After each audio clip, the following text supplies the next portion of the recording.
네, 여러분 안녕하세요. 21세기 사회발전 연구소 이보규 소장입니다. 오늘 방송 주제는 노년에 숨겨둔 황금 열쇠 뭐짓지요? 행복을 위한 7가지 비밀은 어디에 있는가? 이런 주제로 여러분과 같이 얘기를 나누겠습니다. 우리는 어떻게 살아야 잘 사는 것일까요? 근데 우리는 이 생에 태어나는 것이 무척 감사한 일이잖아요. 어차피 태어났으니까 내가 태어난 주인이니까 건강한 육체를 유지해가지고 잘 살아야 됩니다. 태어날 수 있는 확률이 대체 몇 억만 분의 1일까요? 나의 존재는 이 지구상에 75억 명이 있다고 주면 그중에 단 한 사람의 귀중한 존재입니다. 그 사는 동안에 건전한 많은 지식을 쌓아가지고 사회에 적응하는 것, 주어진 생명의 주인이 되어가지고 몸을 더럽히지 않고 건강을 유지하고 해야 되는 것, 바로 우리가 각자 해야 될 일입니다. 기왕이면 한 번 사는 일회용 인생인데 멋지게 살아야지요. 나를 태어나게 해준 부모님께 감사하고 또 나를 이렇게 자라도록 생명을 이어오게 한 여러 가지 여건, 국가, 사회, 주변에 감사하고 보람있게 잘 살아야겠다. 그럼 잘 사는 방법이 그냥 사면 되느냐? 그래서 7가지의 노년의 비밀을 여러분에게 오늘 공개해 드리려고 합니다. 그 성공 인생은 대체 누굴까요? 누가 성공한 사람이에요? 그런데 병이 3개가 있습니다. 병이 3개 중에는 하나는 꿀병이고 하나는 꽃병이고 하나는 물병입니다. 이 3가지 병이 담기 전에는 똑같은 병인데 병 속에 무엇을 담아내에 따라서 이름과 가치가 달라집니다. 우리가 통에도요, 쌀통이 있고 밥통이 있고 쓰레기통이 있습니다. 그건 빈 통일 때는 다 통이지만은 뭘 담아내에 따라서 가치가 달라지는 거잖아요. 사람도 마찬가지입니다. 동물은요, 힘만 세면 그 그룹에서 왕이 됩니다. 아무도 넘보지를 못합니다. 그래서 사람은요, 어떤 지식과 정보와 가치를 가지고 사느냐에 따라서 그게 인격이 되고 인격에 따라서 그 사람의 지위와 평가가 전혀 달라집니다.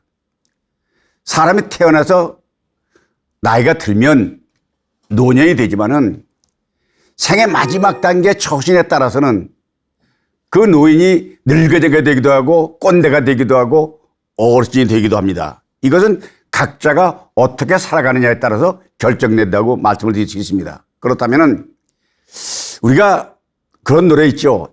잘 살아보세, 잘 살아보세, 우리도 한번 잘 살아보세. 그럼 잘 사는 게 어떻게 잘 사는 걸까요? 그런데 세계 나라를 보면 대충 보니까 잘 산다는 게 똑같지 않아요.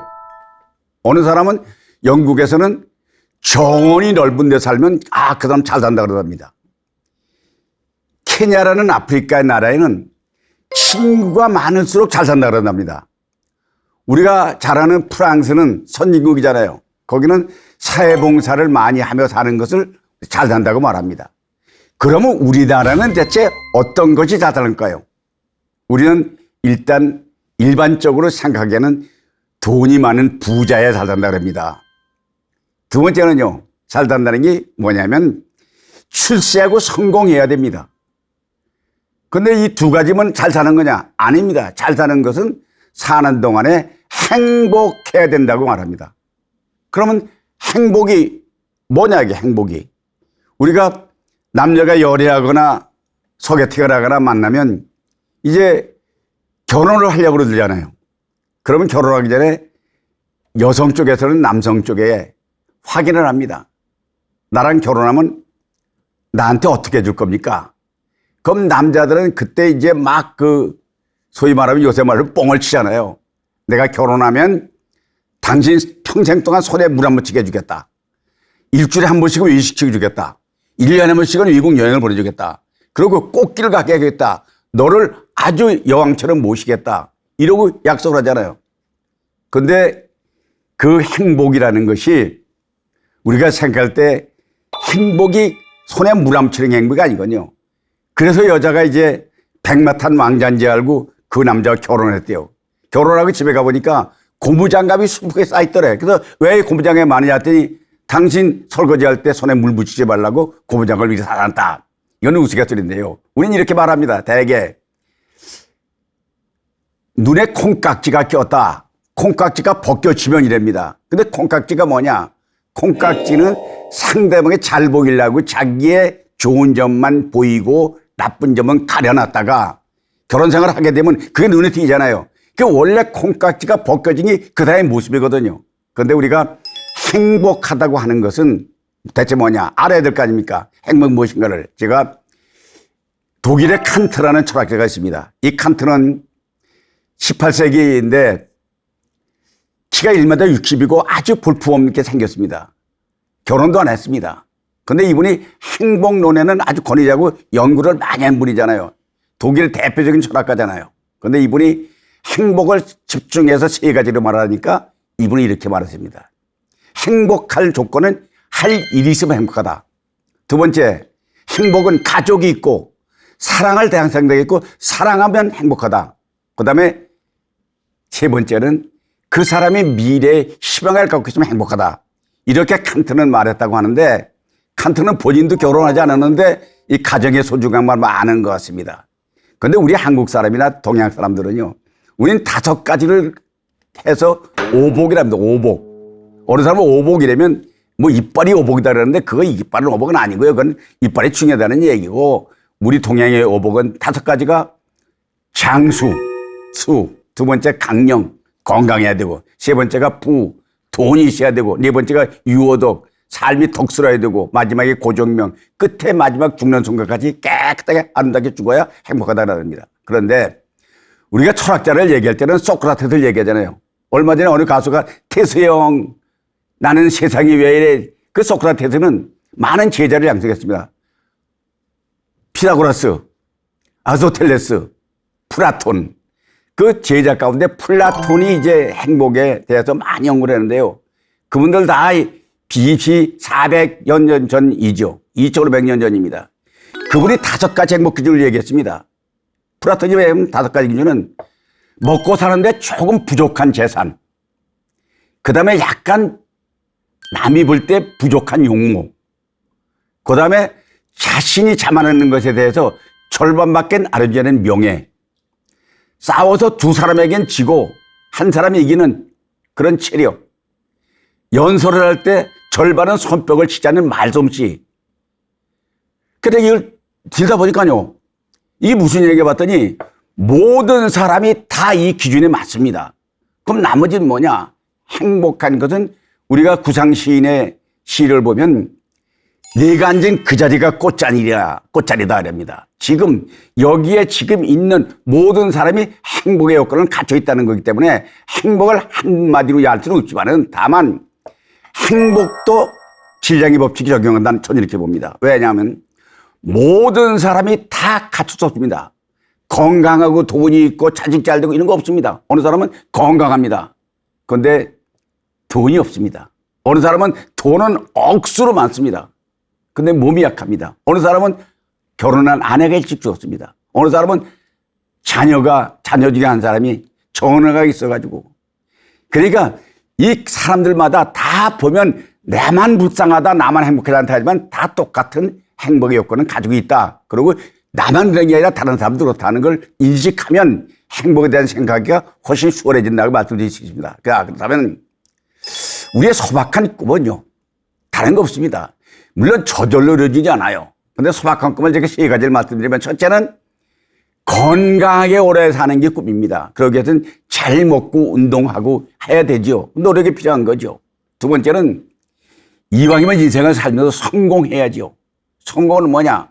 뭐 계급에 올라가고 출세하고 돈 벌고 이런 성공이지만 그 성공에 위해서는 자기 스스로 노력을 하고 또 기업체를 일으켜서 투자를 해야 됩니다.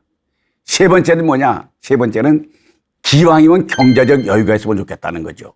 그러기 위해서는 장사를 하든 제조업을 하든 많은 이윤을 남기고 또 만약에 많은 사람들의 소위 월급쟁이 연금을 받고 월급을 받는 사람들은 받은 수입에서 저축을 많이 하느냐, 이것이 바로 꿈을 이루는 과정인데요. 여러분, 지금이 아니라 나머지 여생도 어떻게 알차게 디자인할 거냐 하는 것이 제가 오늘 얘기하는 얘기의 중심이라고 보면 되겠습니다. 자, 그렇다면 인생은 약점이 있습니다. 약점 없는 사람이 없죠. 약점 중에 공통적인 게 있습니다. 그게 뭐냐면 첫째는 자기 인생 자기가 사는 겁니다. 누구한테 내 인생 부탁할 수 있습니까? 내가 하는 거예요. 자기가 사는 거예요. 두 번째는요, 경제활동을 해야 됩니다. 돈을 벌어야 돼요. 일을 해야 돼요. 땀을 흘려야 돼요.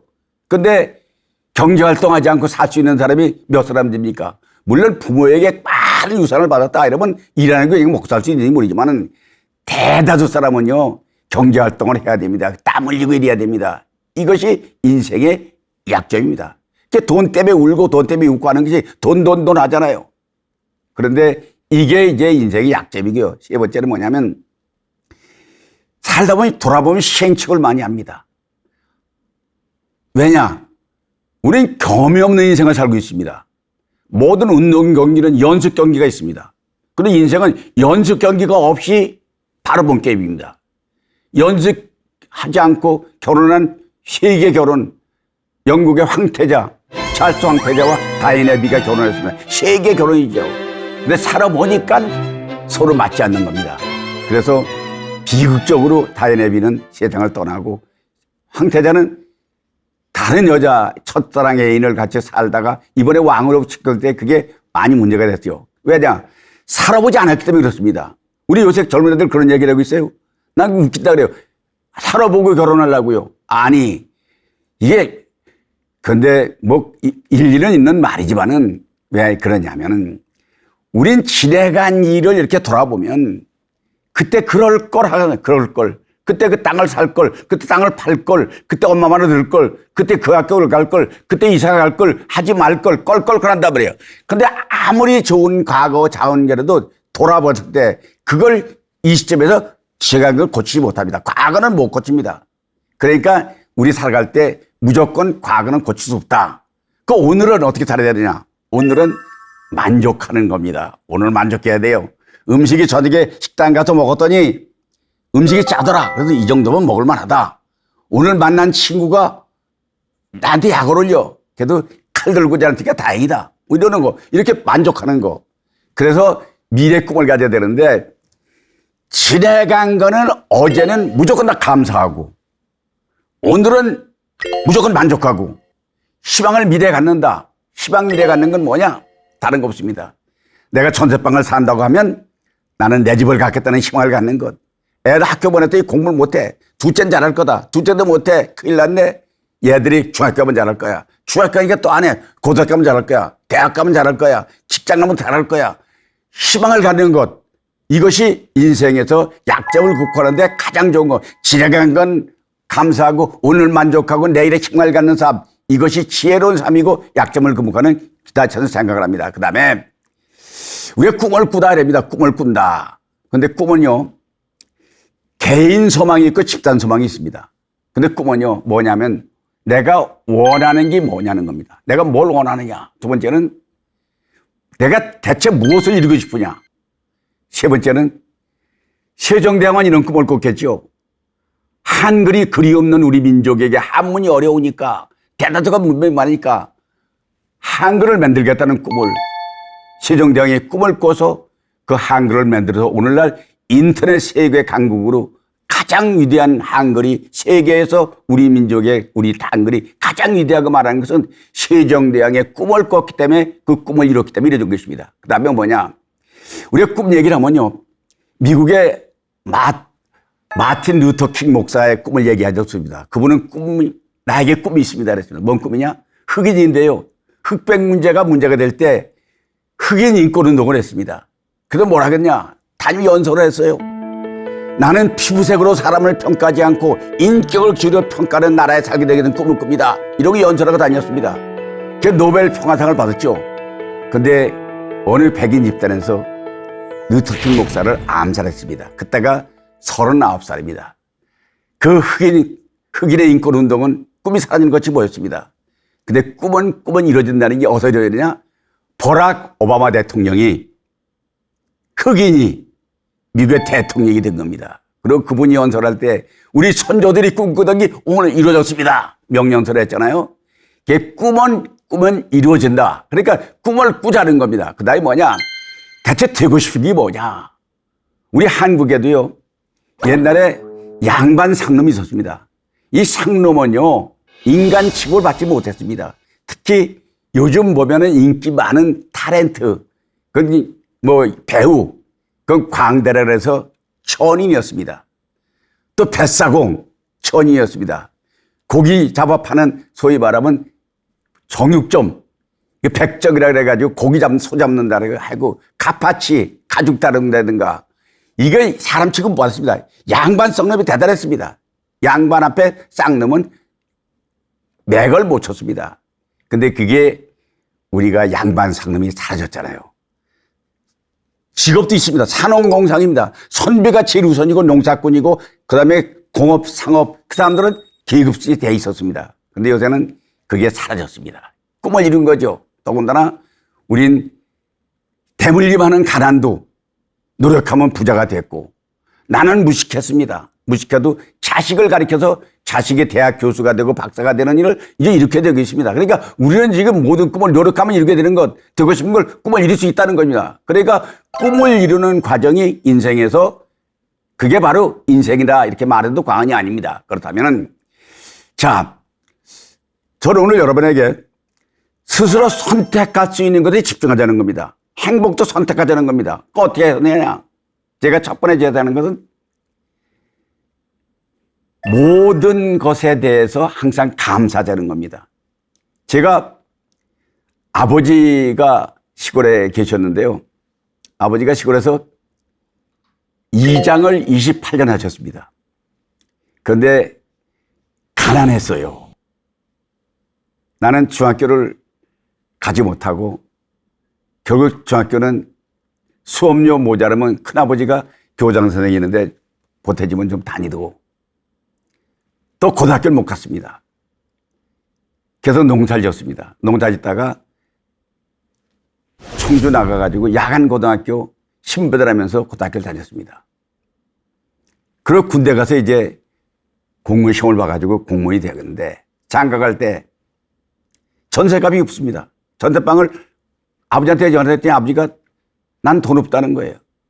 그래서 결혼을 앞둔 아내에게 혼수해 올 거 일체 오지 말고 현찰 가져와야 되겠다. 왜? 전세방 값을 치러야 되겠으니까. 그 아버지가 제가 마지막에 4년간을 치매 걸리고 누워 계신 아버지 기저귀 바꿔치면서 아버지를 4년간 모셨습니다. 그래서 모셨던데 돌아가셨습니다. 장례를 모시고 나서 아버지 쓰던 방에 쥐어보니까 상사를 쥐어보니까 통장 하나 나왔습니다. 아, 이구나. 잔고가 저럽니다. 아버지 회갑 때 금반지를 내가 하나 해드렸는데 금반지 사니까 없어요. 아내에게 물어봤습니다. 아버지 금반지 어디 갔냐 했더니 아내가 그래요? 누가 가져가는지 10년간 가는데 물증이 없다네요. 그래서 아버지한테 내가 한마디 했습니다. 아버지, 인간적으로 아버지 너무한 거 아니야. 중학교도 못 보내고 고등학교도 못 보냈다면 장가 갈 때 전세방 하지 않았다면 대학도 아무래도 내가 고학을 했다면 아버지 돌아가시고 나면 좀 뭔가 좀 있어야 될 거 아니야. 근데 그걸 내가 실수한 겁니다. 아버지한테 못 받은 건 딱 하나뿐입니다. 돈입니다. 나머지는 몽땅 우리 아버지한테 받았습니다. 지금 목소리 여러분 괜찮습니까? 이 목소리 때문에 제가 군대에서 대북방송 아나운서 돼가지고 그래서 좀 특과해서 거기서 공무원 시험 좀 할 수 있던 것도 아버지 덕분입니다. 그러고 돌아보니까 감사한 일이 하늘에 하더라고요. 근데 우리가 감사한 건데 감사한 일인지 모르고 원망하고 지낸 게 얼마나 많으냐. 우리는 감사한 것 선택하자의 행복도. 두 번째 뭐냐.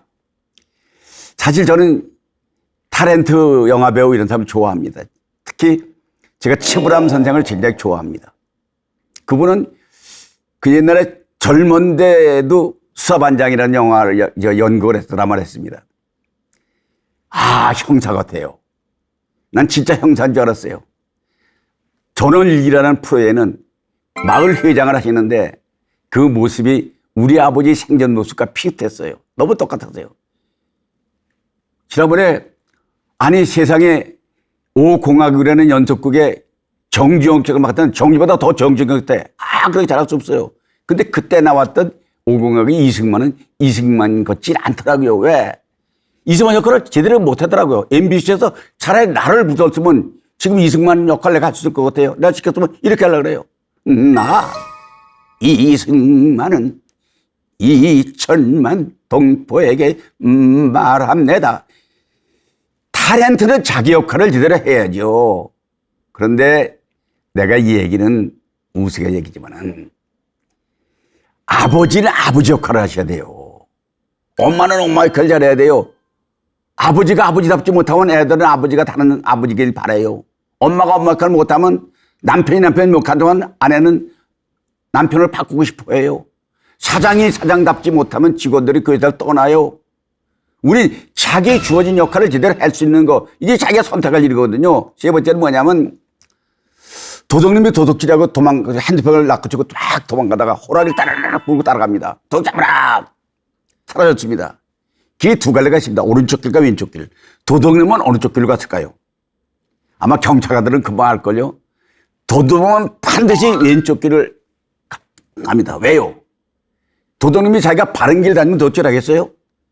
우린 바른 길로 다녀야 되는데 왼쪽 길, 도둑놈 다니는 길로 다니면 이건 성공할 수가 없다는 거죠. 그다음에 나라에는 국보가 있습니다. 가정에는 가보가 있습니다. 자기도 보물이 있습니다. 보물은 우리 고려 청자가 보물이잖아요. 국보잖아요. 고려 청자라도 아무리 천년을 묵은 청자라도 희망치 안 하고 때리면 탈가 깨지면 끝납니다.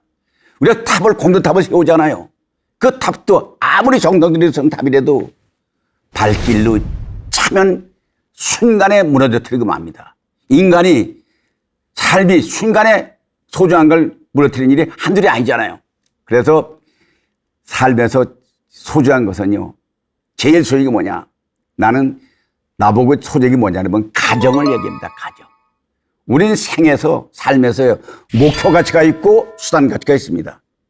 가정을 지켜가지고 자녀를 낳고 키우고 건강하게 사는 것, 이거는 생의 목표입니다. 나머지 수단은 직장 갖는 것, 돈, 취미생활, 인간관계, 이건 수단 가치입니다. 근데 우리는 목표 가치를 잃고 가정이 없으면 사회도 없고 국가도 존재할 수가 없잖아요. 가정이 없는데 어떻게 자녀들을 행사하겠습니까? 가정은 부부가 있고 부모가 있고 자식이 있고 가문이 형성되잖아요. 근데 우리가 그런 말이 있습니다. 흔한 말이죠. 수신제가후 치국평천하라 이렇게 얘기합니다. 가정을 제대로 지키지 못하면 사회에 나가서 결함 있는 사람이라는 걸 암시하는 거죠. 그런 말이죠. 큰일을 못한다는 겁니다. 그래서 뭐냐? 우린 가족이라는 걸 생각해야 되네요. 가족은 첫 봉급 타가지고요. 집에 와서 가족들에게 하나씩 선물 사서 쫙 놔줄 때 너는 이거 가져, 너는 이거 가져. 얼마나 행복한 가족입니까? 퇴근길에 버스 정류장에 붕어빵을 팔았습니다. 붕어빵 한 봉다리 사다가 식구들 모이는데 하나씩 나눠주면서 각자 붕어빵 하나씩 들고 호호 불어가면서 먹을 때 가족들이 동질감 행복한 것. 또 여름철 시원한 수박 큰 간통이 짜려가지고 TV 같이 보면서 수박 한 쪽씩 들고 같이 웃으면서 먹을 때 그때 그 즐거움.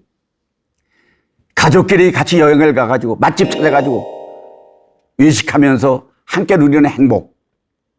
초등학교 운동회 때 달려서 탕 타면 노트 연필을 타잖아요. 연필 받아가지고 어머니 계시는 데 가서 아버지 계시는 데 쫓아가서 나 3등 했어 하고 던져주고 돌아갈 때 그때 그 가족 관계가 건강하고 원만하면 그게 원하는 돈, 명예, 궁극적인 행복은 따라오는 것입니다.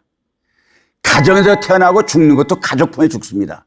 이 마감하는 인상, 그게 정상적인 삶 때문에 가정을 지키라 하는 것이 첫째 중입니다. 두 번째, 가정이 파괴되고 해체하는 일이 있습니다. 이거 뭐냐면 가정이 제일 중요한데 서로 미워하고 이혼하고 가정이 해체되면 그런 사례는 주변에 너무 많습니다. 가족이라고 하면 부부, 부모, 자녀인데 중심에 부부가 있잖아요. 부부가 화목의 중심입니다. 그런데 가족이 갈등이나 불행을 해서 원인이 돼가지고 첫째 뭐냐, 내가 결혼 주례를 한 250번 이게 서는데요. 내가 주례 탈 때 빠뜨자는 말입니다. 부부가요, 나 말고 아내가 다른 남자한테 한눈 팔거나 남편이 나가서 소위 바람을 피게 되고 그 바람 핀다고 서로 의심하게 되면 그 두 부분의 사랑을 약속하는 행복의 보장은 그 순간부터 모래성이 되는 것입니다. 절대 신뢰할 수 있는 가정 중에서는 남녀관계 신뢰를 저버리면 안 됩니다. 두 번째는요, 가정에 돈이 있어야 되잖아요. 돈을 버는데 누가 벌던 간에 아버지가 벌던 어머니가 간에 벌면 벌어오는 것이 새 나간다고 의심하면 회복하게 그랬습니다. 월급 타다가 아내한테 줬습니다. 그 아내 그 돈 가지고 혹시 뭐 다른 짓 하지 않나? 오기 전에 술값도 다 나가지 않나? 돈을 의심하게 되면 회복하기 어렵습니다. 믿어야 신뢰거든요. 세 번째 더 중요한 게 있습니다. 남편이 도박에 빠지거나 술로 탕진하거나 아내가 낭비벽이 심해가지고 빚을 지고 부채 져가지고 빚쟁이들이 맨날 쫓게 되면 그 가정은 파괴될 수밖에 없죠. 그런데 우리가 자식이나 가족이 못된 일 해가지고 범법자로 소위 교도소를 들락거리는 가정이 생기게 되면 가정은 아무리 돈이 있고 튼튼하게 치더라도 하루아침에 가정은 파괴되고 맙니다. 이것을 명심해야 되겠다. 그다음에 선택할 것이 또 있습니다. 뭐냐면 행복하고 기쁘려면요, 내가 기쁜 일이 많이 없어요. 그렇다면 남의 기쁠 때 함께 기뻐하는 게 의력입니다. 낚시꾼이 기분 좋을 때가 자기가 월척하면 기분 좋다 그러잖아요. 더 기분 좋을 때가 있다네요. 옆에 친구가 큰 고기 잡아가지고 담다가 턱 내리트리면 기분 좋다 이게. 이건 농담입니다. 4초의 땅장은 배가 아프다. 이거는 남이 기쁠 때 기뻐하는 게 아닙니다. 기뻐해야 됩니다. 우리가 지난번에 미스 트롯이라고 해서 어느 방송에서 트롯 경연대회를 하더라고요. 내가 처음부터 어느 선수라나 가수를 찍어가지고 그 사람을 응원했습니다. 걔 쩍쩍쩍 이겨나가더라고요. 마지막에 그 가수가 소위 말하면 우승하더라고요. 진이 됐어요. 그렇게 기분 좋을 수가 없어. 내가 응원하는 팀이요, 야구든 축구든 그 팀이 우승하면 이기면 그렇게 기분 좋을 수가 없어요. 친구가 승승장구에서 출세해가지고 국회의원이 되면 그보다 더 기분 좋을 수가 없어요. 남의 기쁠 때 내가 기쁜 거예요. 남이 내 아이들 결혼할 땐 기분 좋다고 다른 애들 결혼할 때 기분이 나쁘면 안 되잖아요. 다른 애들 결혼할 때 똑같이 기분 좋아하면 그게 행복하다는 겁니다. 두 번째는 비교해서 낮아지지 말라는 것을 얘기합니다. 우린 뭐든지 비교하잖아요. 비교적 내가 잘 산다 그러잖아요. 근데 비교를 어떻게 해야 되냐? 집을 강남 타워 팰리스에다 비교하면 우리 집은 초라한 거죠. 근데 조금 나보다 못한 집에다 비교를 하고 나하고 비슷한 데 비교하면 나도 우월감을 갈 수 있습니다. 남이 비교 낮아지지 말라. 근데 때로는 남의 불행이 위로가 될 때가 있습니다. 이건 뭐냐면 이건 그러면 안 되는 거지만 제가 느껴본 겁니다. 내 친구가 아주 좋은 대학을 나오고 출대도 하고 성공해서 모든 게 내가 부러워하던 친구입니다. 얼마 전에 아내가 코로나로 인해서 세상을 떠났습니다. 내 병원에 가가지고 같이 손잡고 슬퍼했습니다. 그러고 집에 돌아왔는데 이상하게 아내를 부른 그 순간에 기분이 좋은 거예요. 왜? 건강에 살아있는 아내를 보는 순간에 나는 기분이 좋은 게 뭐냐? 그 내 친구는 아내가 세상을 먼저 떠났잖아요. 남의 불행인데 그게 때로는 내가 위안이 될 수 있다는 얘기는 그런 뜻입니다. 그 다음에 세 번째 뭐냐? 가족을 사랑하는 마음을 간직하라는 겁니다. 우리 손자가 7살 때 아주 장난꾸러기예요. 집안이 잘 되려면요, 나보다 아들이 나야 되고 아들보다 손자가 나야 되잖아요. 걔 손자가 귀여워서 내가 중국집에 가서 같이 짜장면을 먹고 나서 내가 손자한테 물어봤어요. 너 아버지보다 잘하는 거 있냐? 이랬더니 이름이 서슴없이 그래요. 있다 이거예요. 뭔데? 이랬더니 팔씨름이요. 예. 그래? 너 아버지 이긴다는 거예요. 그랬더니 이미 나보고 그래요. 손자가 할아버지 팔씨름 할까? 했습니다. 그날 팔씨름 누가 이겼을까요? 손자가 이겼죠. 왜? 내가 져줬으니까. 방방 뛰더라고요. 할아버지 내가 이겼다고.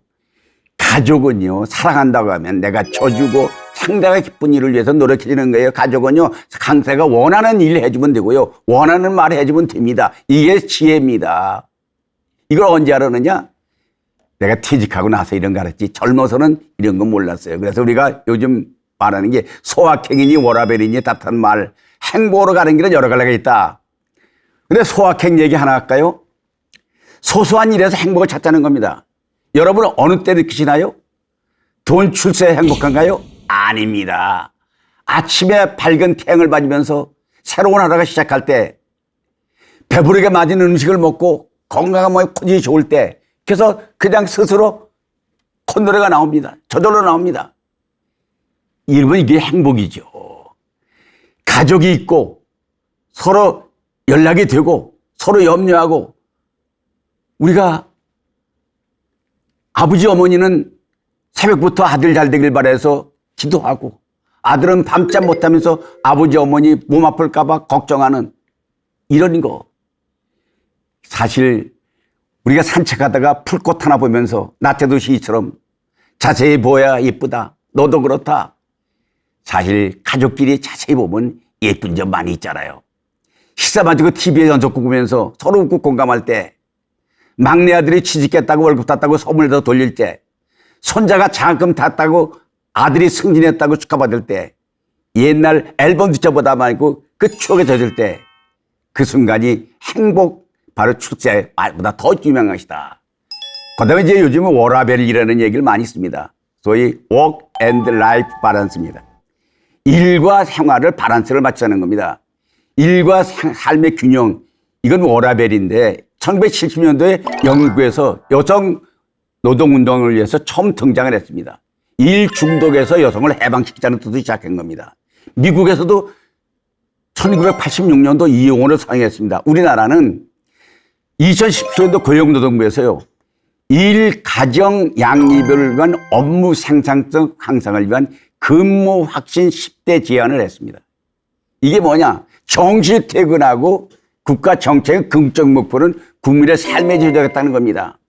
이걸 시행한 지 지금 됐지만은, 이걸 보면 지금 뭐 주간 근무 시간을 뭐 52시간 했다, 얼마 했다, 아직도 양론이 있고 우리나라도 반반인 것 같습니다. 그런데 건전한 휴식을 통해서 신체를 건강하게 증진을 하고, 정적인 안정과 안정감을 가지고 오고, 더군다나 친구 사회관계가 에너지를 갖게 하는 것, 개인의 행복과 만족도를 높이는 것, 이것이 바로 워라밸의 장치이기 때문에 여기도 초점이 있다는 걸 말씀드릴 수 있습니다.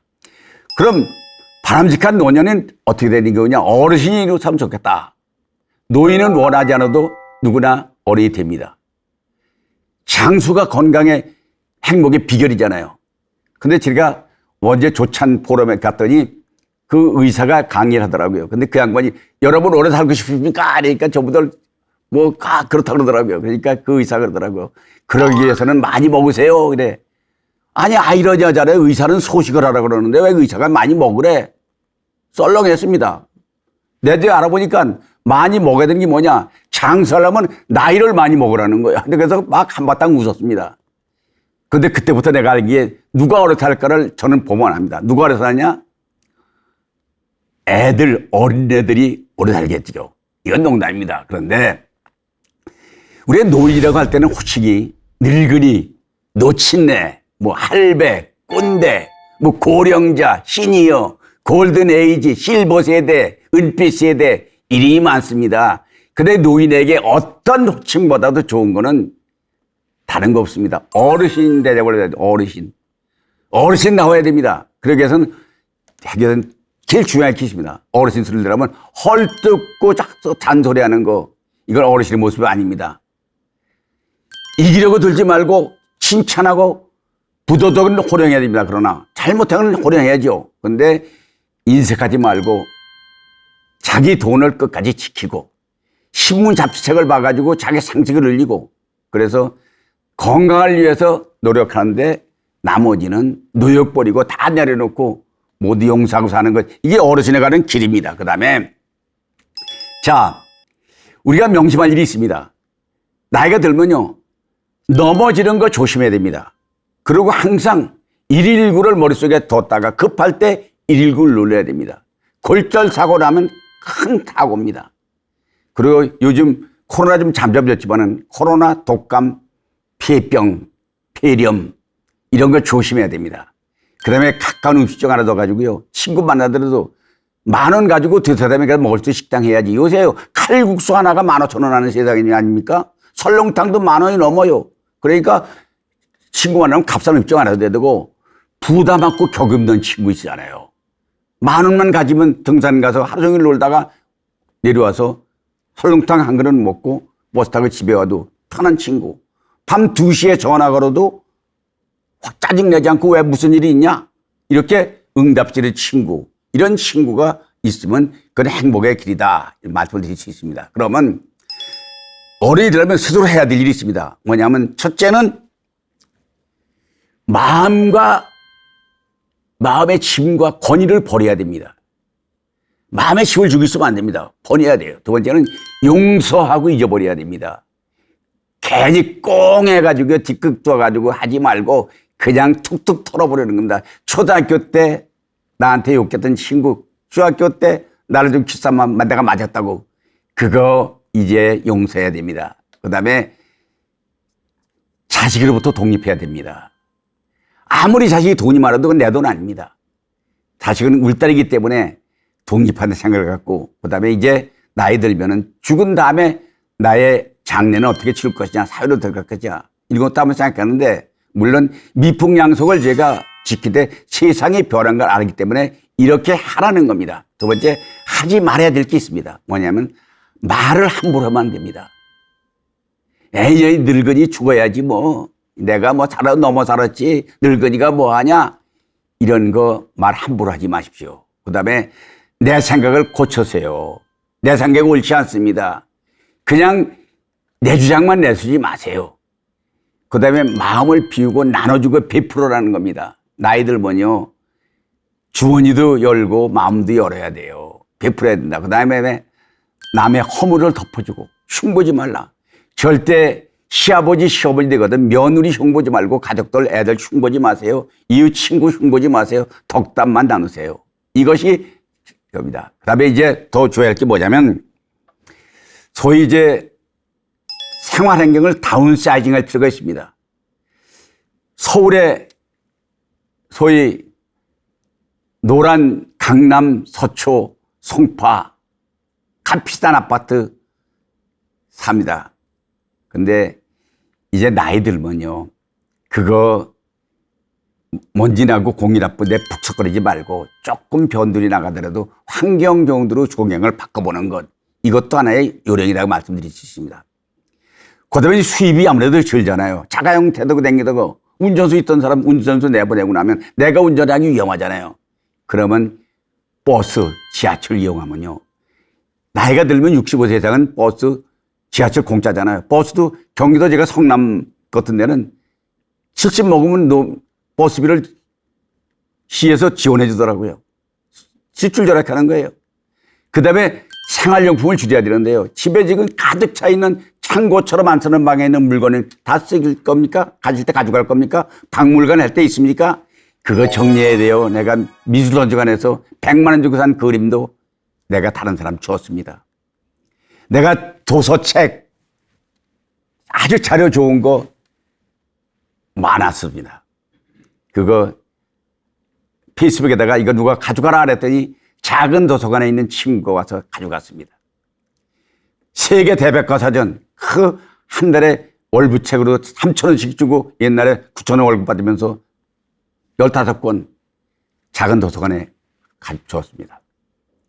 도자기 많잖아요. 그거 뭐겠습니까? 어느 사람 이사 갈 때 이불에 싸가지고 베란다에서 깨버렸다 그러더라고요. 전 누가 가져가라 그랬더니 줄 서가지고 나는 총잘 달라, 나는 다랑이 달라, 나는 새크 달라, 다 나눠줬습니다. 글씨 다 마찬가지죠. 그리고 여러분 집에 보면 상패만 있잖아요. 기념패 같은 거 쫙 펼쳐놔 보세요. 나도 펼쳐보니까 뺑뺑 들어가더라고요. 광해물입니다. 또 공직일 때 명패, 뭐 무슨 과장, 무슨 국장, 뭐 쫙, 그건 누가 소중하게 생각합니까? 다 버렸습니다. 소장품, 책, 사진, 내가 지금 보지 않는 옷, 심플하게 정리하는 것도 요령의 하나 말씀을 드립니다. 자, 그러면 장례문을 생각해 봐야 돼요. 산소, 치산 멋지게 하면 좋잖아요. 내가 아버지 산소, 할아버지 산소 매년 한 번씩 사초하고 벌초하는 일이 장난이 아니에요. 돼지가 와서 우리 시골에 있기 때문에 봉분을 담은 것들입니다. 그럼 그 사초해야 돼요. 돈도 많이 들어갑니다. 그래서 저는 그것을 전부 정리해가지고 평목장으로 해놨더니 이제 그런 걱정 없습니다. 사실 우리가 작게 생각해보면 조상에 대한 마음이 중요한 거지 형식이 중요한 게 아니잖아요. 어느 사람이 세상에 아버지가 돌아가셨는데 평소에 오지 않던 놈이 오더니 산소를 크게 만들자고 막 주장하니까 화장하기로 했는데 너 인마 왜 갑자기 그래? 이랬더니 아저씨 모르면 가만히 계세요. 뭘 몰라 인마. 너 아버지 병원에 있을 때는 갑자기 안 믿더니 왜 와서 지금 난리쳐? 아저씨 모르는 소리 하지 마세요. 아버지가 살아있을 때는 아무리 잘해도 동전 한 푼 나오지 않는데 이제 아버지는 귀신 됐으니까 이제부터 모셔야 해코지라합니다. 이런 거 바보 같은 짓이죠. 살다 보면 화나는 일이 있죠. 화나는 일이 있습니다. 그런데 그게 몸이 아파 죽을 때 맞았거나 아니면 재산상에 막다한 손짓 사기당했어. 화나죠. 누병을 쓰고 억울한 소리를 듣고 있어. 화나죠. 그래도 인격자는요, 화를 내지 않습니다. 인간하면 웃어 넘기는 겁니다. 화를 드러내지 않는 것이 인격자입니다. 교장 선생님이 인격자잖아요. 짜장면 시켰는데 안 왔다고 해서 그 짜장면집이 어느 집이야? 해보세요. 늦게 오더라도 아침을 늦게 먹었더니 별로 생각 없이 이렇게 해야지. 화내는 일은 바보 같은 시다 말씀을 드립니다. 어르신의 지혜로운 삶이라는 건 다른 거 없습니다. 자랑하고 교만하고 무시하지 마세요, 남을. 두 번째 뭐냐? 양보하고 배려하고 도와주라는 겁니다. 제가요, 또 하나는 뭐냐? 용서하고 인정하고 칭찬해 주라는 것입니다. 이건 제가 송파에서 리마인드 웨딩이라고 노인들 30쌍을 합동 결혼할 때 제가 주례를 해달라고 했길래 내가 주례하면서 주례사로 여기 노인들 보고 할 말이 없더라고요. 이 세 가지 얘기했습니다. 자랑하지 마세요. 황금 자랑, 건강 자랑, 손자 자랑하면 남들은 미움 받습니다. 양보하세요. 이제 배려하세요. 도와주세요. 그래서 우리가 생각해 보면 냉정하게 생각해 볼 예요 솔직히. 그 다음에 이제 다시 한번 기억해 보겠습니다. 자, 사람답게 사는 길은 어떤 것이냐? 두 번째는 행복을 여는 숨은 열쇠는 어떤 것이냐? 이제 노인의 삶의 지혜는 뭐냐? 지나간 시간의 체험을 가지고 여러분에게 얘기했습니다. 남은 세월을 어떻게 잘 살 것인가 하는 말씀을 드렸습니다. 자, 7가지 비밀을 지금부터 말씀드리겠습니다. 다 아는 얘기지만 실천이 중요하기 때문에 그렇습니다. 첫째는 뭐냐? 행복은 주관적으로 결정된다는 것. 두 번째는요, 건강을 위한 노력은 실천해야 됩니다. 알고 있잖아요. 운동해야 된다. 알면서 운동 안 하면 무슨 소용이 있어요? 실천해야 돼요. 건강을 위한 노력은 실천이 많이 따라야 된다. 잠을 잘하면 자야 되는 겁니다. 그 다음에 세 번째는 해야 할 일은 스스로 선택해서 해야 됩니다. 근데 더 따르는 건 해서는 안 될 일은 절대 하면 안 됩니다. 술 먹는 거, 도박하는 거, 다른 사람 해코지하는 거, 범법하는 거, 이거 하면 안 됩니다. 그 다음에 5번째는 가족과 가정의 행복이 최우선이라는 생각을 해야 됩니다. 이게 중요한 거고요. 더 중요한 것은 인생은 장기전입니다. 인생 1, 2, 3, 4, 5작 다 잘 살아야 돼요. 초년에 잘 살고 중간에 출세했다가 중간에 그만두면 무슨 성공이겠습니까? 단계별로 젊은 땐 젊은대로, 중년 땐 중년대로, 노인 땐 노인대로 떠나갈 때까지 떠나간 후에 그 양반 참 훌륭한 분이었다 얘기 듣기 위해서는 그게 바로 비결이죠. 이러다가 죽겠다는 마음 가져라. 우리가 항상 건강을 지키는 것은 필수입니다. 이게 선택이 아닙니다. 행복은 선택입니다. 그러나 건강은 필수입니다. 건강을 지킬 때 오늘 여러분 저 얘기를 경청해서 고맙습니다. 오늘 제가 최고의 날입니다. 왜냐하면 여기 오늘 여러분 강의를 하고 있습니다만은 오늘 강의를 제가 제일 잘한 것 같아요. 왜? 어제까지 한 강의는 오늘 강의를 위한 리허설이었습니다. 이해가 되십니까? 여러분이 아직도 만족하지 못하다면 여러분은 아직도 여러분의 인생의 리허설입니다. 리허설은 잘하면 더 좋은 걸 할 수 있잖아요. 그래서 여러분, 미래 두려워하지 마십시오. 그리고 과거를 한탄하지 마세요. 그리고 항상 오늘이 최고의 날이다라는 생각을 가지면서 행복합시다. 여러분, 다 같이 이 부역에 더불어서 경찰서 있는 여러분에게 저는 이렇게 권하겠습니다. 오늘 스마트가 맙시다. 스마트하게 화이팅입니다. 자, 여러분, 다 함께 스마팅. 감사합니다.